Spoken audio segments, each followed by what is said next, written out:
थोड़ी देर पहले एक विचार कर रहे थे कि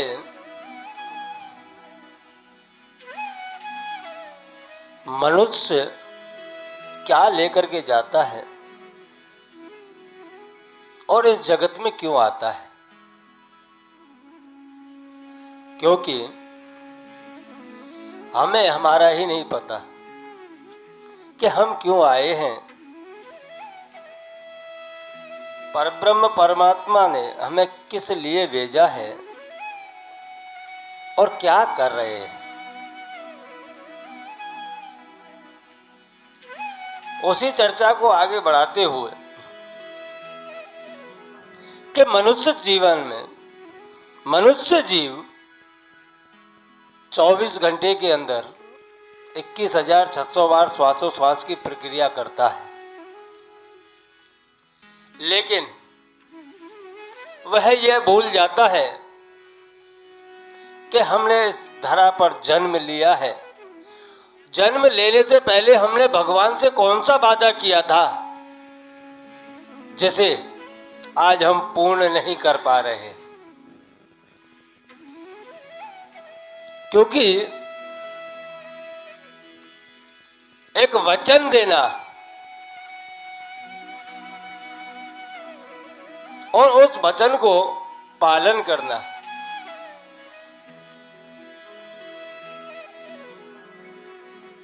बहुत ही कठिन पड़ जाता है।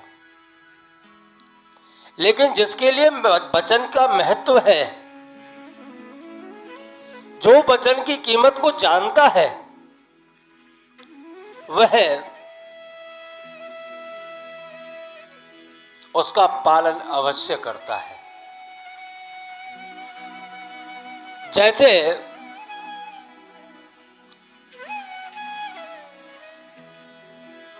दशरथ राजा ने एक वचन दिया और जब समय आया तब उस वचन का पालन किया।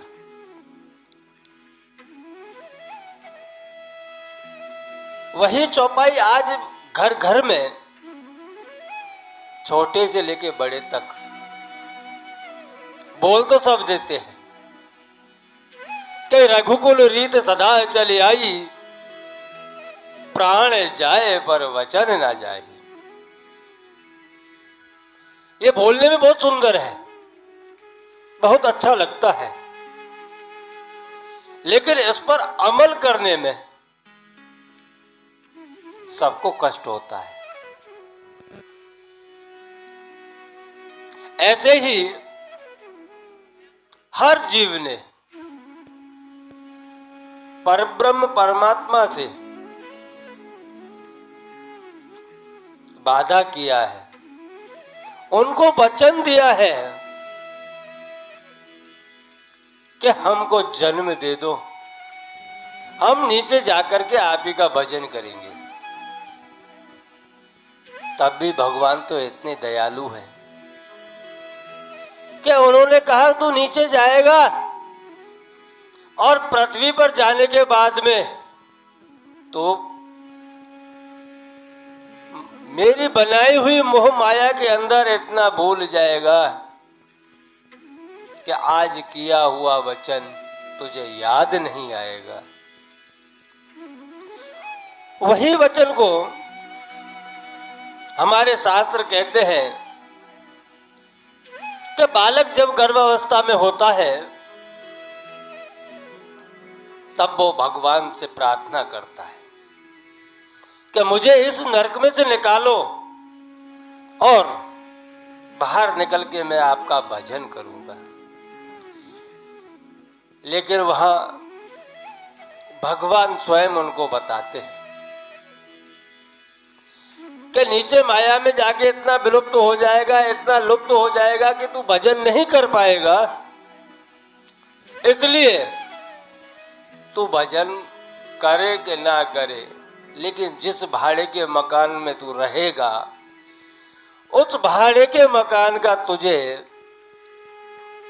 कुछ तो चुकाना ही पड़ेगा। इसी 5 तत्व के भाड़े के मकान में आज हम रहते हैं, लेकिन क्या कभी भगवान को शुक्रिया कहा? भगवान का कभी आभार माना? नहीं माना, क्योंकि हम रात और दिन माया में लगे रहते हैं। आंख खुलती है तब से और संध्या रात होने की तक बस माया माया माया माया।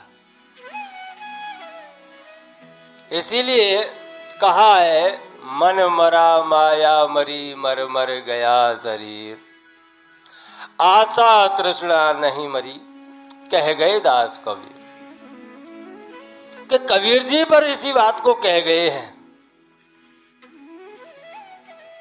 कि आशा तृष्णा कभी मरती नहीं, उसको बदला जा सकता है, मरता तो नहीं है। आशा तृष्णा रखो पर ब्रह्म परमात्मा के साथ। अरे हम इस भाड़े रूपी मकान के अंदर रहते हैं, 24 घंटे काम करते हैं, लेकिन कभी भगवान के मंदिर की पगथिया तक नहीं चढ़ते, क्योंकि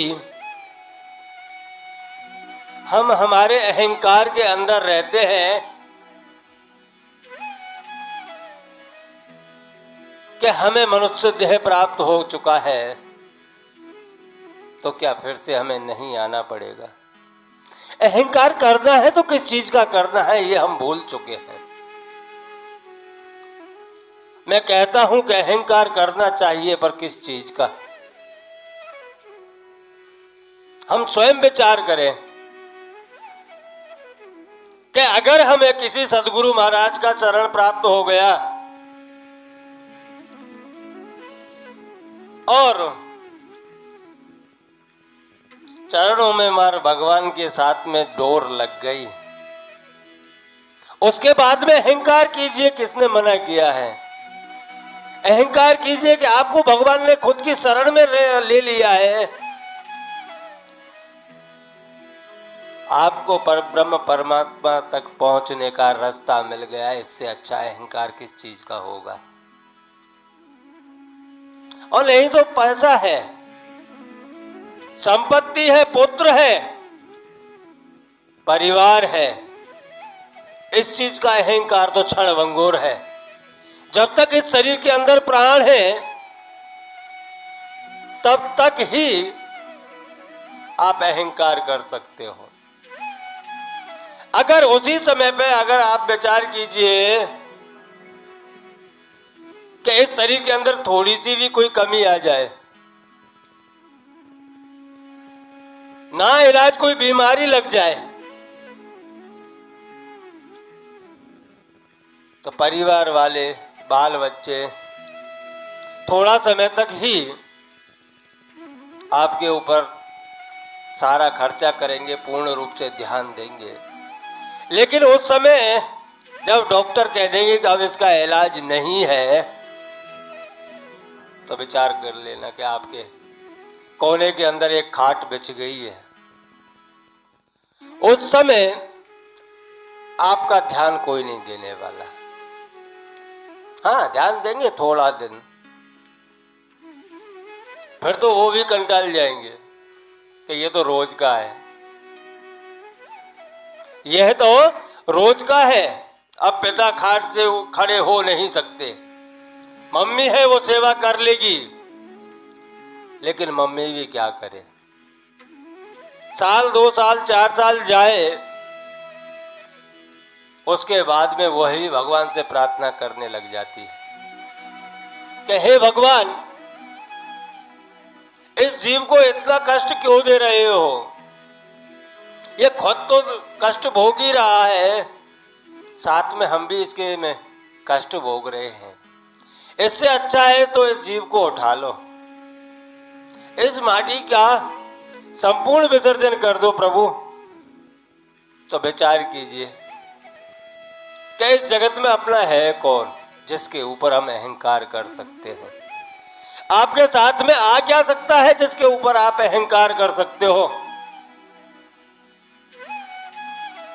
तो अपने शास्त्रों के अंदर जो लिखा है कि 21,600 बार श्वास हम लेते हैं, उस श्वास को, उस श्वास का भाड़ा अगर हम भगवान का नहीं चुका सके तो इससे सर्वनाक बात क्या होगी। वचन का महत्व यहां आता है। दशरथ जी को पता था सबसे ज्यादा प्रेम मैं राम को करता हूं, और आज के कई ने उसी का वनवास मांग लिया है। अगर राम वन में जाएंगे तो मेरे प्राण नहीं रह पाएंगे। पता होते हुए भी उन्होंने वन के लिए इजाजत दे दिया कि राम मुझसे बिछड़ेंगे तो मेरा शरीर भी बिछड़ जाएगा, मैं भी जिंदा नहीं रह सकता। जब उस समय पर चक्रवर्ती राजा होते हुए वह वचन को पालन कर सकते हैं, तो आप भी तो कभी राजा बन के देखो। आपने जो प्रभु से वादा किया है, जो वचन दिया है, उसका पालन एक बार तो करके देखो। अगर आप उसका पालन करोगे तो आप स्वयं के जीवन के अंदर देखना कितने परिवर्तन आते हैं, कितने आनंद में आप रहते हो। वह